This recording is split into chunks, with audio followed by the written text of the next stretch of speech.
Queridos amigos e amigas, alegria de estarmos mais uma vez aqui reunidos, no propósito de estudarmos os ensinamentos do nosso Mestre Jesus.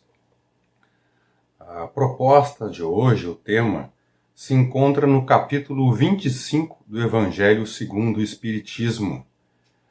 Esse tema se prolonga no capítulo 27 e no capítulo 28. Nós vamos traçar algumas questões que estão distribuídas nesses três capítulos a partir de uma colocação de Jesus, uma passagem que nós vemos no Evangelho de Mateus, no capítulo 7, versículo 7 a 11.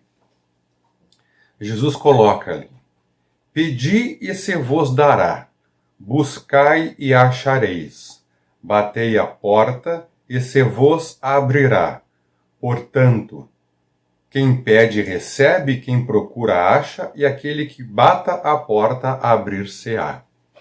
Pois que aqui está uma colocação de Jesus muito importante, muito esclarecedora e muito orientadora, porque basicamente o que Jesus coloca aqui é que nós somos os artífices do nosso destino. Nós somos o nosso princípio, nós somos o nosso fim.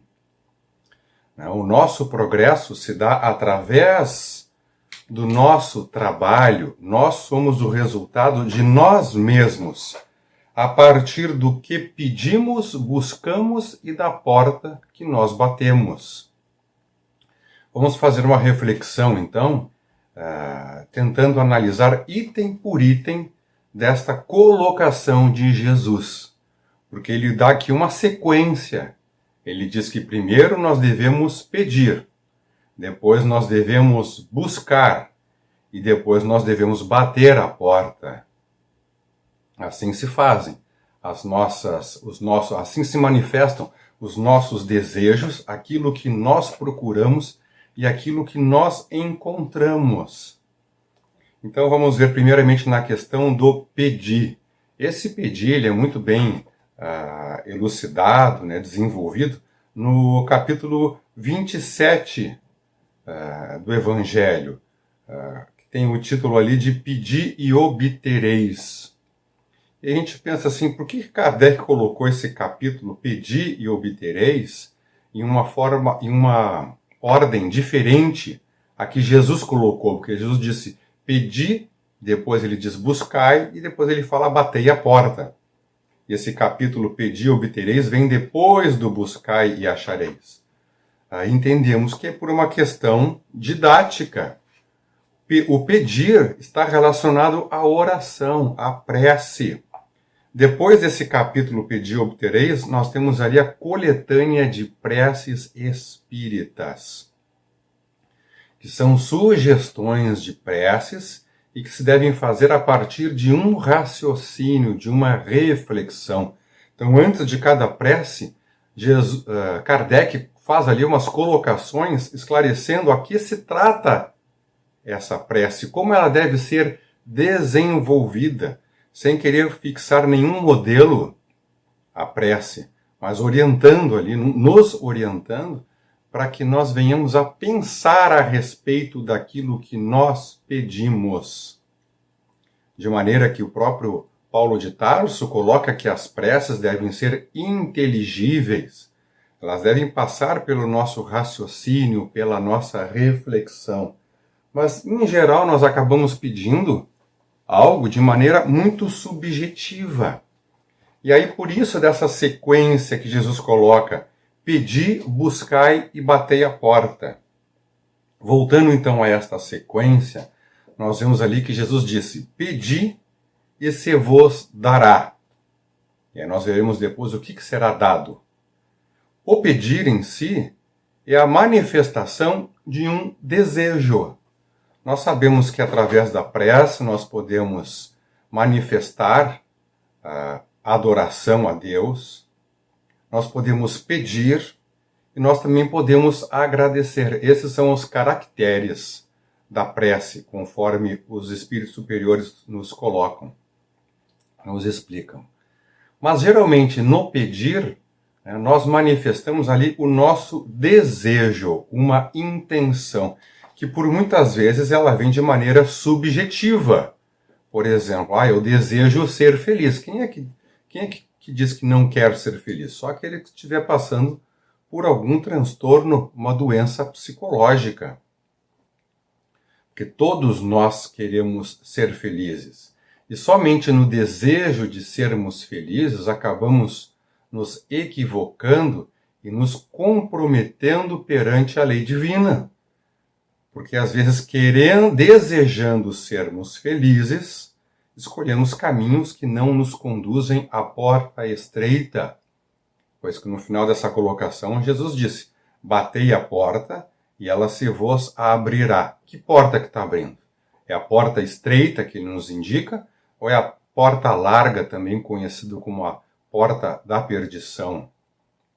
Onde nos perdemos de nós mesmos, perdemos o direcionamento, o encontro, a conexão com Deus e com o Deus que nós também somos, conforme Jesus colocou. Então, o pedir está geralmente associado a um desejo, a uma intenção. Aí depois vem o buscar. E o que é o buscar? Eu tenho uma intenção, eu tenho um desejo. E aí então eu vou buscar. Aqui nós já vemos uma movimentação do intelecto, é uma seleção. Aqui eu vou escolher o que eu quero e como que eu quero. A minha estratégia para alcançar aquilo que eu desejo. E aí o desejo já se converte em vontade.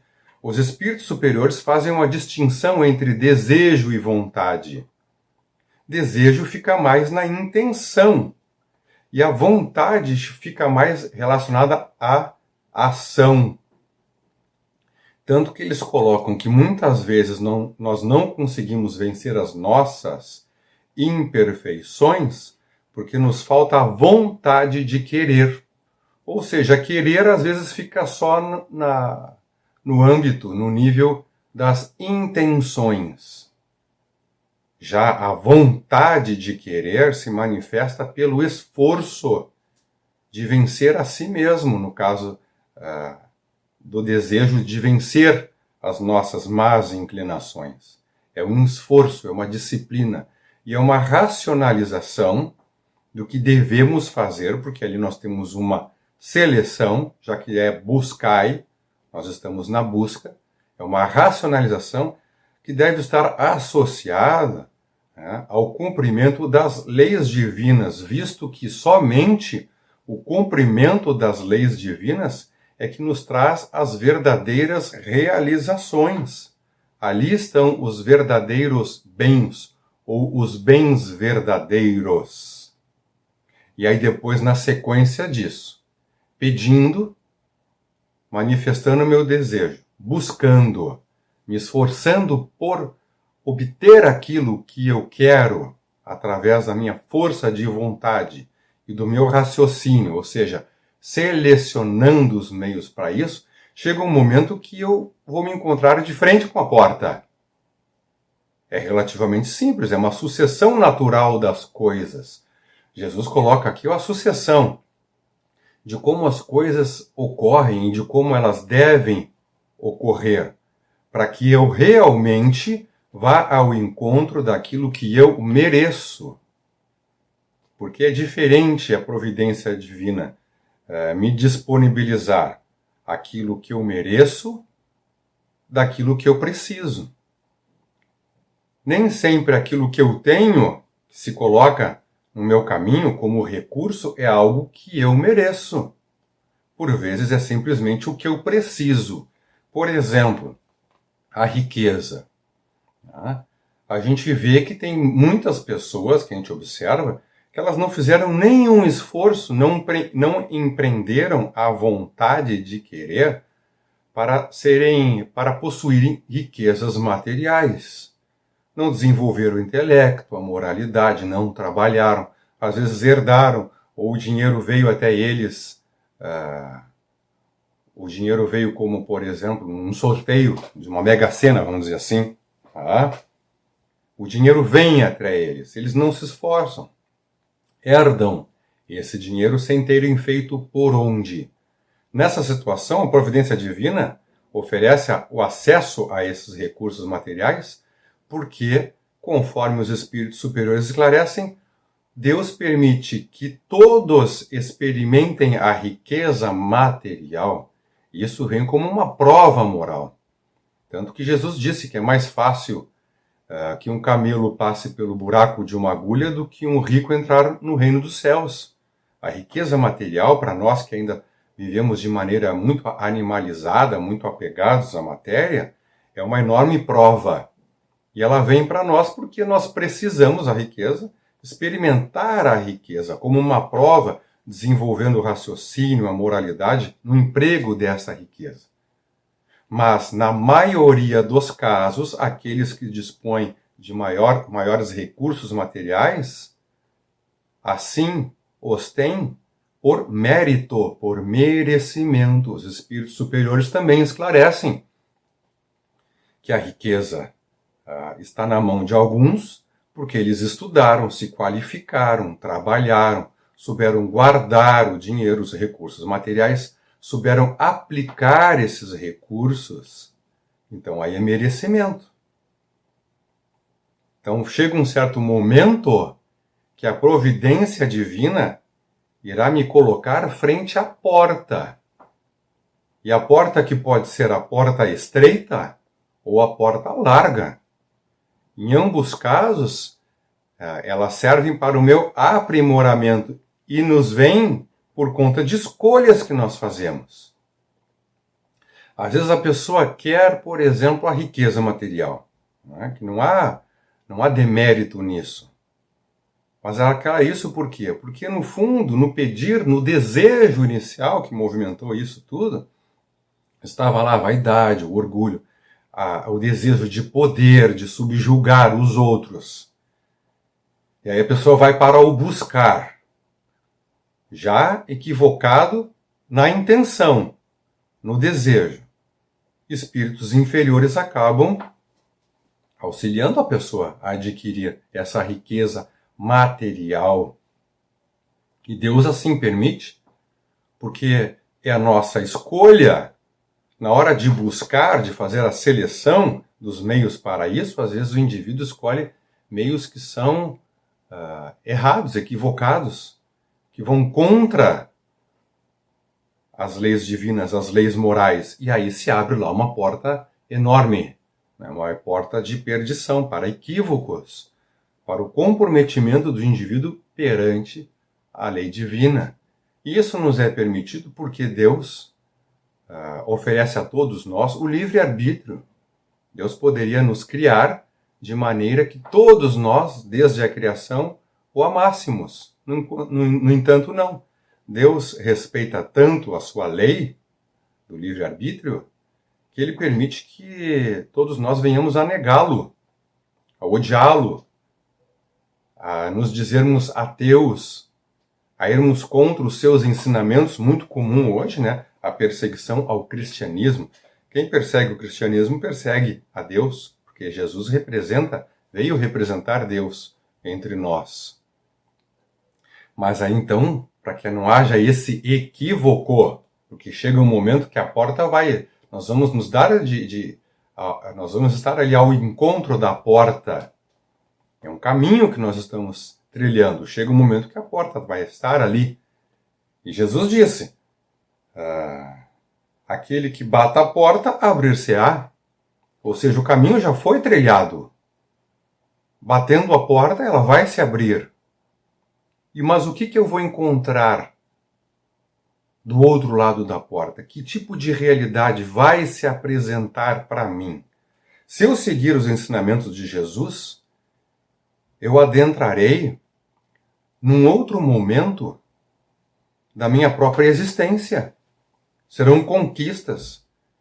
Eu estarei de frente comigo mesmo, já mais esclarecido, elucidado, com novos recursos, com novas possibilidades de crescimento, de redenção, de trabalho.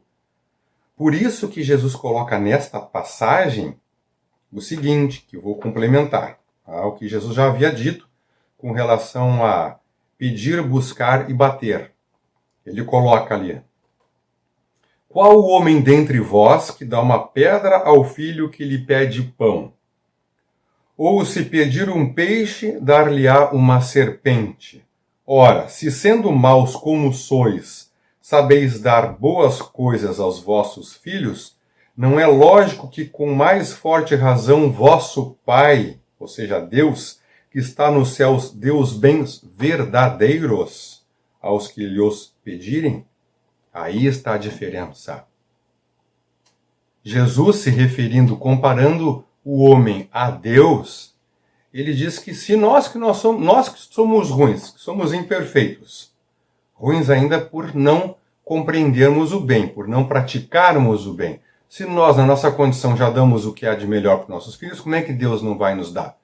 Só que o que Deus vai nos dar, a porta que vai se abrir para nós, é aquela que me leva ao encontro dos bens verdadeiros. E aí então nós retornamos lá à origem, ao início desta passagem. Jesus diz lá: pedi e se vos dará. Mas pedir o quê? E aí nós recordamos da orientação dos espíritos superiores. Para que a porta estreita se abra para nós no final dessa trajetória, é necessário saber pedir. E nós vemos lá na coletânea de preces espíritas, uma colocação de Kardec, que fala sobre como nós devemos pedir conselhos aos espíritos superiores e a Deus, no caso. Pedindo orientações para Deus. Porque aí na hora de fazer uma prece, a gente já pode partir deste pressuposto que é necessário analisar, racionalizar aquilo que nós desejamos. Aí então, depois disso, me virão os meios, que nós veremos novamente depois em buscar. Ou seja, para pedir, primeiro eu tenho que pensar, será que eu estou indo contra Deus? Aí muitos pensam, poxa, como é que pode ser possível ir contra Deus, já que Ele é onipotente? Pois agir contra Deus é agir contra as suas leis. O meu pedido, ele vai contra as leis divinas, as leis morais? Aquilo que eu peço pode prejudicar os outros? E em terceiro, pode prejudicar a mim? Depois, isso que eu peço colabora com Deus? Eu me coloco como um trabalhador da providência divina? O que eu peço ajuda os outros? Se for assim, obviamente, o que eu peço também será bom para mim. Então ali eu faço o meu pedido. E aí o que me virão no buscai? Que é o buscai e achareis as respostas para eu alcançar o que eu quero. Para que eu possa encontrar essa porta de elevação espiritual, de autorrealização. E aí o que os espíritos nos dão? Porque ele coloca ali, buscai e acharei. As boas inspirações. É isso que os espíritos nos dão.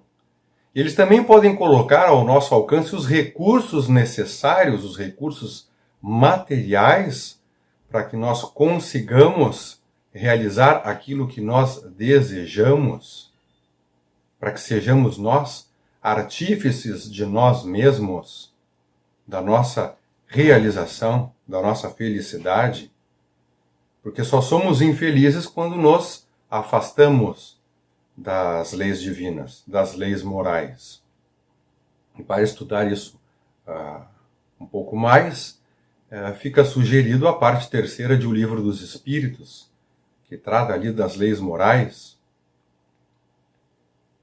Então, os bons espíritos, que representam Deus no nosso auxílio, eles sempre vão nos dar boas inspirações e a coragem para vencermos os nossos desafios.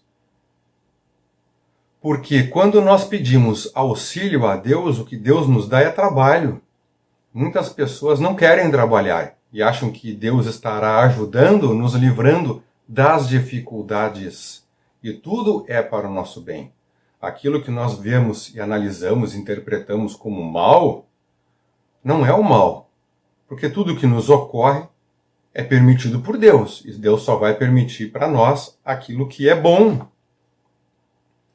Mas às vezes nos sentimos contrariados, o nosso desejo é diferente daquilo que se apresenta para nós. E aí nós achamos que Deus está contrariando a nossa vontade. E tem pessoas que trocam de religião, como trocam lá de um time de futebol ou de um partido político, porque eles procuram, na verdade, um Deus que satisfaça os seus desejos. Não pensam em servir a Deus, mas ser servido por Deus. E aí já vai todo o equívoco, uma sucessão de acontecimentos e de sentimentos infelizes.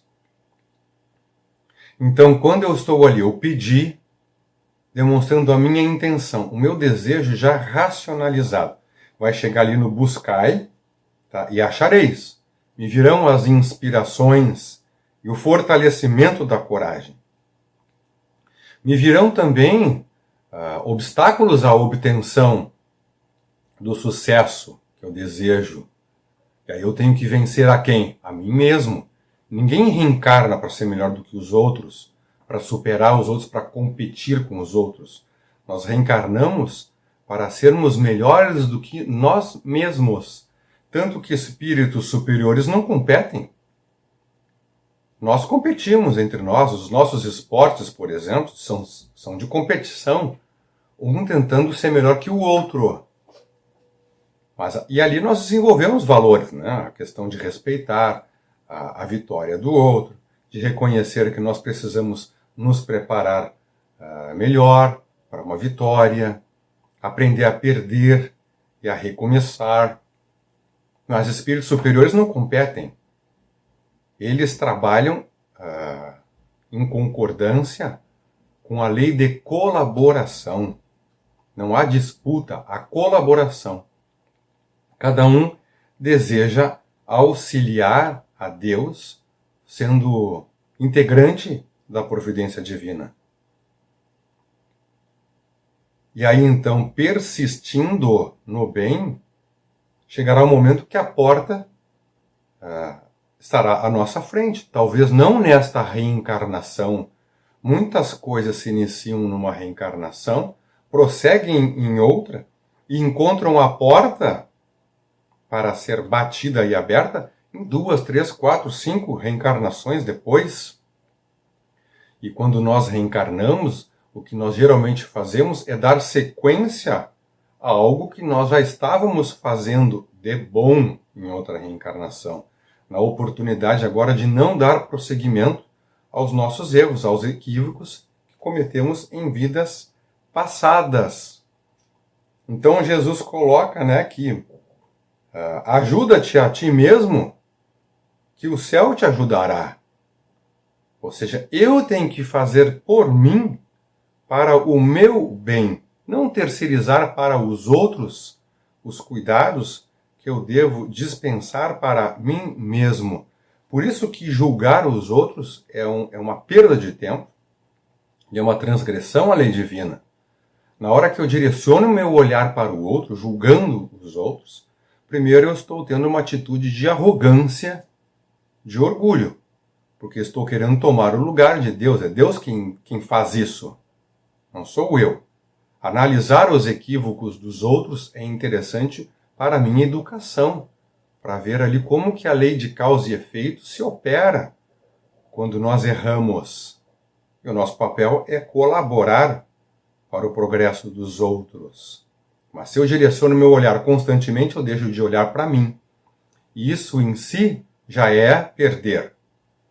Já é desperdiçar as oportunidades, porque eu vou pedir e muitas possibilidades vão se apresentar para mim.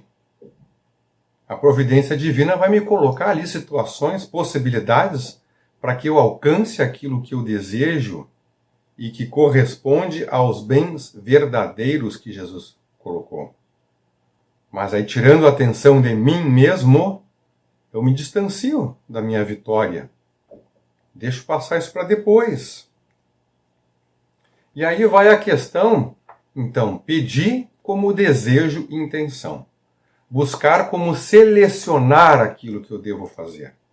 Buscando a inspiração dos espíritos superiores, né? E fortalecendo a minha coragem, empregando vontade de querer. E aí então bater a porta, que é o que? A finalização desse meu esforço.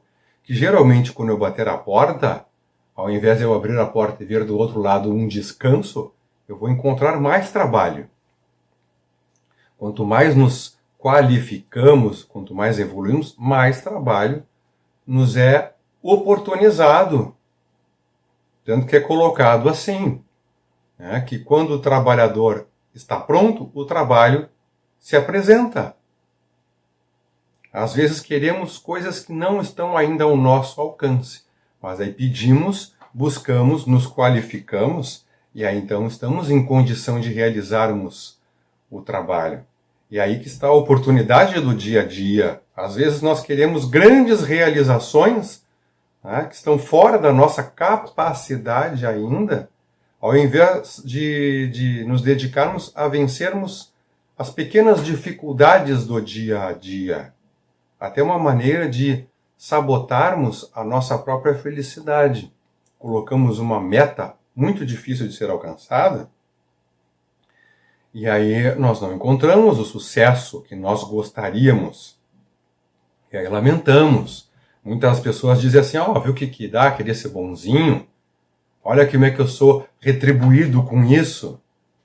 Eu fui bom, fui caridoso e olha o que fizeram comigo. Porque a pessoa está querendo algo que não está no seu alcance ainda. As oportunidades que temos de sermos bons, de sermos caridosos a partir da caridade, por exemplo, é para nós vencermos a nós mesmos, não para recebermos os méritos, o agradecimento dos outros, para nos enaltecermos. Porque Jesus mesmo disse que ele não era bom. Ser um mestre, né, elogiando Jesus, tu que és bom. E aí Jesus disse, mas eu não sou bom. E por que Jesus colocou que ele não é bom? Porque ele simplesmente cumpria as leis divinas. Cumprir as leis divinas não significa ser bom, significa ser justo. E nós ainda não conseguimos nem ser justos como Jesus nos exemplificou. E às vezes queremos colher méritos, grandes felicidades, até destaques sociais, sendo que ainda temos que vencer muito em nós mesmos. E Jesus fez uma colocação, que também está em Mateus, no capítulo mais adiante, onde Jesus coloca assim, não acumuleis tesouros na terra, onde a ferrugem e os vermes os comem, e onde os ladrões os desenterram e roubam. Acumulai tesouros no céu, onde nem a ferrugem nem os vermes os comem, porquanto onde está o vosso tesouro, está aí também o vosso coração. Então, na hora de pedir, vale uma análise ali. O que eu desejo? Porque o meu desejo é o meu tesouro. O que eu estou querendo? O que está por trás daquilo que eu quero? Porque muitas vezes nós tentamos colocar valores nobres em coisas que nós desejamos a fim de justificar o nosso desejo.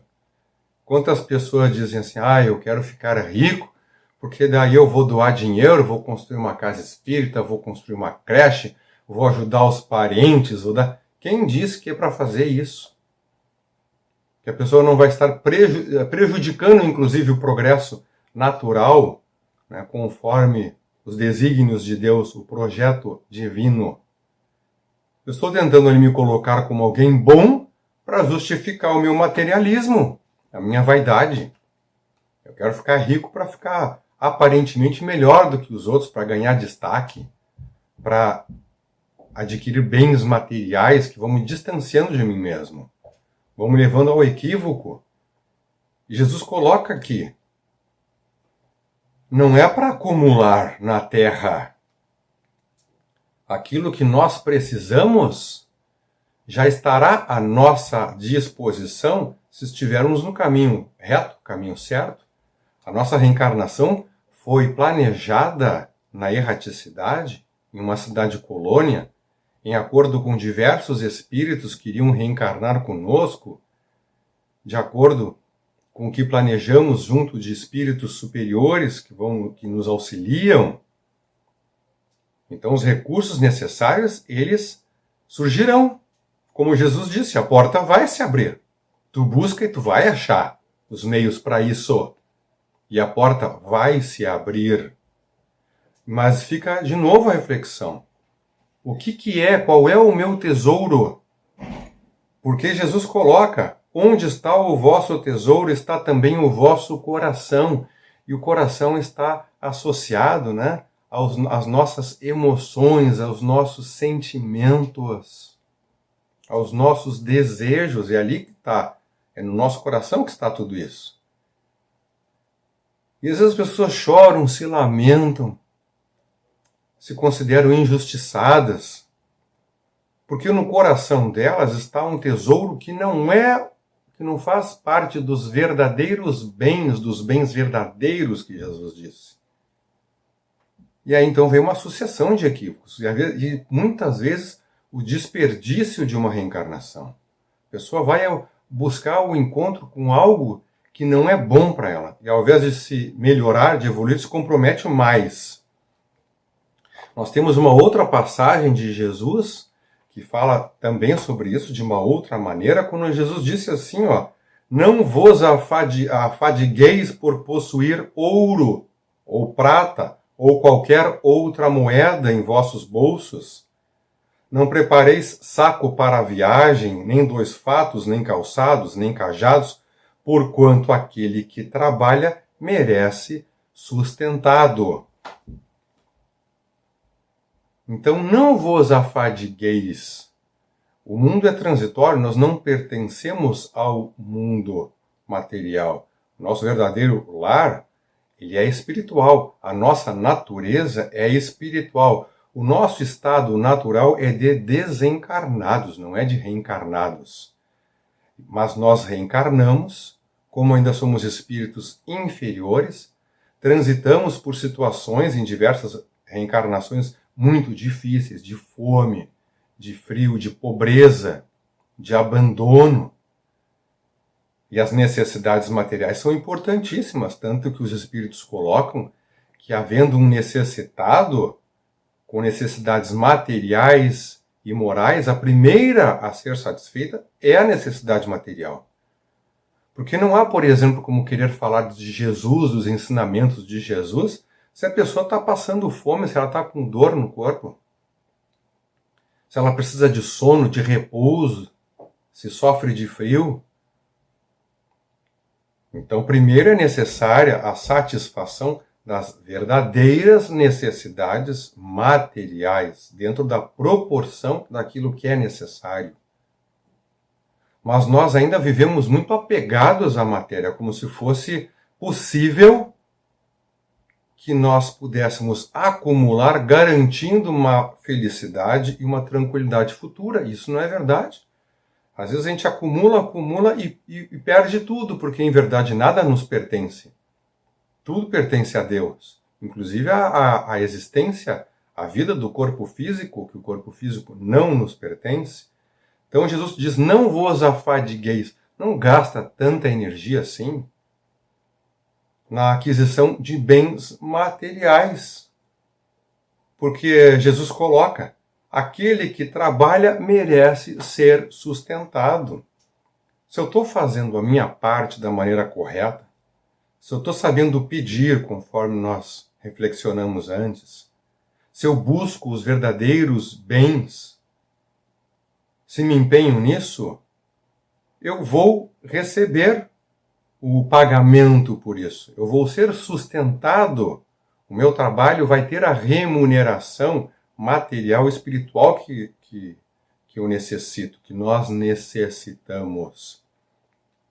E essa passagem de Jesus, que esses estudos que a gente vê em especial aqui nesse capítulo aqui, Buscai e Achareis, que é o capítulo 25 do Evangelho segundo o Espiritismo, nos é muito importante para a nossa reflexão nesse período de transição planetária, porque tudo que acontece, inclusive os escândalos, eles vêm porque Deus permite assim.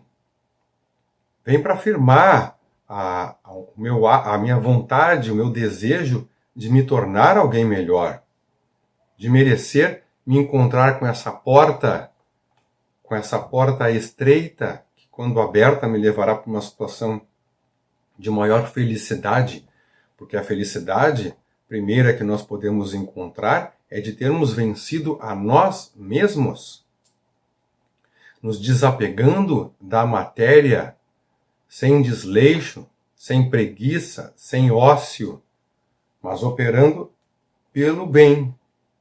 Então fica o convite a todos para que prossigam com esse estudo, buscando o Evangelho, esse capítulo 25, o capítulo 27 e o 28, que se complementam, né? Que tenhamos todos nós a força, a perseverança, para podermos contribuir com Jesus nesse momento de transição planetária, com serenidade, com fé, com esperança e com trabalho. Agradeço a atenção e peço que continuem assistindo às palestras da nossa Sociedade Espírita Paulo de Tarso no Facebook e no YouTube.